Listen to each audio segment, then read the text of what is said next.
ప్రాజెక్టులు ఎక్కువైతే భూకంపాలు వస్తాయా? గనులు, గ్రానైట్ తవ్వకాలు భూమిలో మార్పులు చేస్తాయా? అంటే అవుననే అంటున్నారు భూగర్భ నిపుణులు. కరీంనగర్ ఉమ్మడి జిల్లాలో నిన్న సంభవించిన స్వల్ప భూకంపం అనేక అనుమానాలకు రేకెత్తిస్తుంది. అసలు భూకంపం అంటే ఏంటి? ఉత్తర తెలంగాణలో తీవ్రమైన భూకంపాలు వచ్చే అవకాశం ఉందా? కాళేశ్వరం ప్రాజెక్టు రిజర్వాయర్లు, బరాజులో ప్రభావంతో భూకంపాలు వస్తాయా? వంటి ప్రశ్నలు ఎన్నో వస్తున్నాయి. ఇక ఇదే విషయం కరీంనగర్ కు చెందిన జియాలజిస్ట్ రాజ్ కోమల్ రెడ్డితో Venkatesh face to face.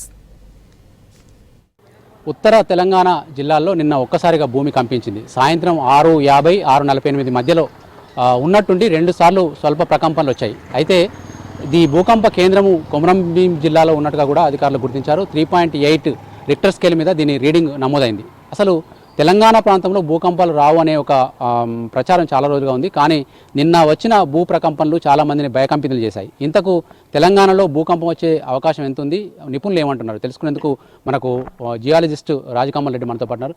Sir, మనకు నిన్న భూకంపం వచ్చింది కదా, మీరు ఆ టైంలో ఎక్కడున్నారు సార్?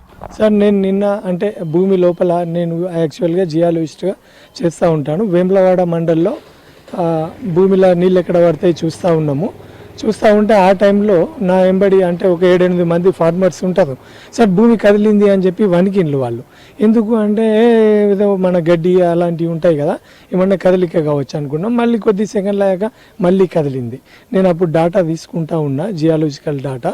అక్కడ మనకు డాటా అంటే నల్ అని పడ్డది. ఏం చిన్న బ్యాటరీ కనెక్షన్ లూజ్ కావచ్చు అనుకున్నాము. చూస్తే భూకంపం అనేది పక్కా తెలిసిపోయింది. దాన్ని బట్టి ఆ భూకంపాలు వస్తూ ఉన్నాయి.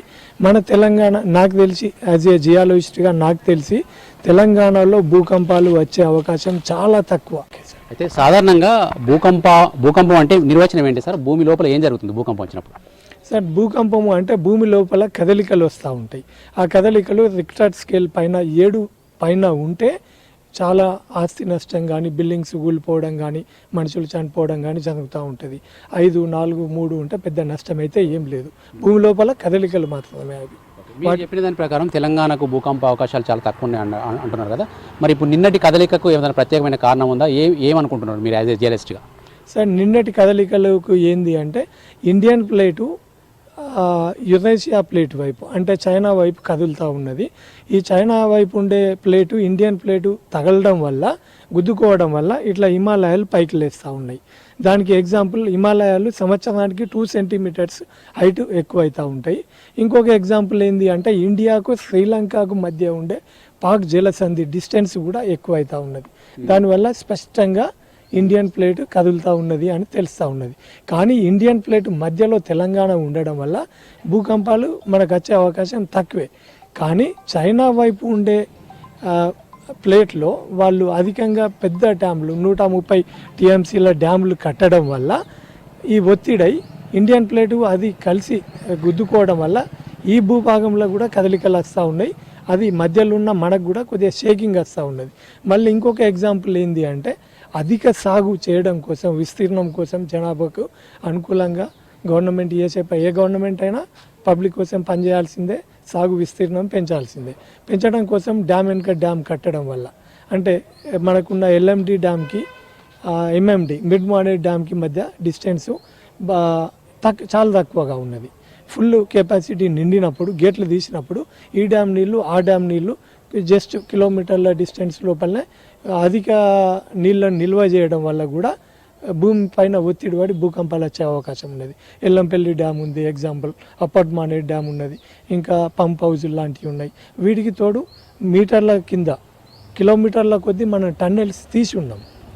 ఇది మన తోటపల్లికి కానీ, గండిపల్లి, గోదావరి డ్యాంలోకి నీళ్ళని తీసుకెళ్లడం కోసం టన్నెల్స్ తవ్వినాం.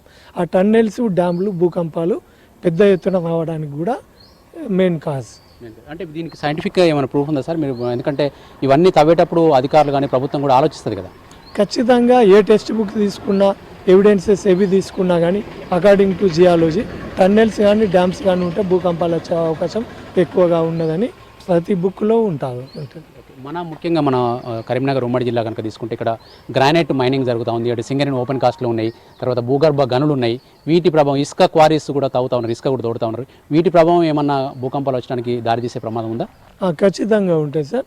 ఇప్పుడు ఎల్ఎండి ఎంఎండి మధ్య లోపలనే మనకి ఎలగంతల బౌపేటలో అంటే పెద్ద ఎత్తున గ్రానైట్ తీయడం వల్ల కూడా భూమిలో అడ్జస్ట్మెంట్ ఒత్తిడి ఈక్విబ్యాలెన్స్ లేకుండా ఇంబ్యాలెన్స్ అయ్యి భూకంపాలు వచ్చే అవకాశం ఉన్నది. ఇది ముఖ్యంగా భూకంపాలు అసలు ఉండవు అనుకున్న తెలంగాణలో కూడా భూకంపాలు కనిపిస్తూ ఉన్నాయి. నిన్న వచ్చిన భూకంప హెచ్చరిక ఇక్కడి ప్రాంత ప్రజలకు ఒక హెచ్చరిక లాంటిదని చెప్పుకోవచ్చు. ఇక్కడ జరుగుతున్న విధ్వంసం, గుట్టల విధ్వంసం కావచ్చు, తర్వాత ఇతర రకాలుగా ప్రకృతి విధ్వంసం కావచ్చు, వాటితో పాటు మనం బతకడానికి సాగునీటి కోసం కడుతున్న ప్రాజెక్టులు, డ్యామ్లో నీళ్ళ ఒత్తిడి వల్ల కూడా ఇట్లాంటివి జరిగే అవకాశం ఉందని చెప్పి జియాలజిస్ట్ చెప్తా ఉన్నారు. కెమెరామెన్ కవికుమార్తో వెంకటేష్, V6 న్యూస్, కరీంనగర్ నుంచి.